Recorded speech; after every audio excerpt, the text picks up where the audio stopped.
White people, just get over it. Like, slavery was a long time ago. All right?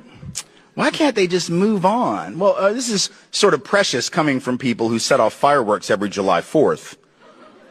Because that's some old shit too, right? Like Independence Day, that didn't happen last week, right? We didn't break away from the British last Thursday. That's some old shit. But we're still celebrating that. So when it's stuff that makes us feel good, we love it. When it's stuff that makes us feel better than others, superior, like we're the greatest people in the greatest country ever struck off in the forehead of God Almighty, oh, we'll remember that forever. We just don't like the stuff that brings us up a little short, makes us look a little less than superior, maybe not quite as good as we'd like to believe.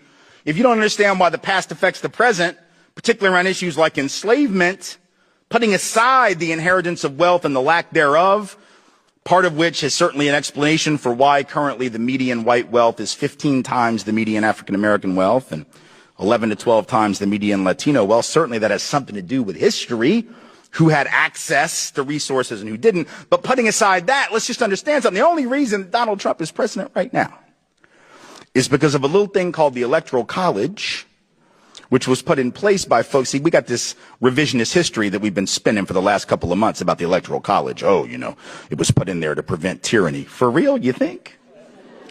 Do you really think that? Because I don't think that. Right? That might have been one of the things that folks were concerned about, but it was also put in because folks like the folks in Virginia, in the bigger slaveholding states, right, didn't want direct democracy or anything even remotely like it because it would have hurt them, because so much of their population was not enfranchised, right? So much of their population, in some areas, 40% or over half of the people in some of those slaveholding states were what? Disenfranchised, counted as 3/5 of a human being, not considered people. And if you had anything remotely resembling direct democracy, those states would have been harmed by that. So in fact, the Electoral College was in part a compromise with slaveholding states, states who were dependent upon enslavement as a mechanism of economic development so as to improve their political position vis-a-vis non-slaveholding states.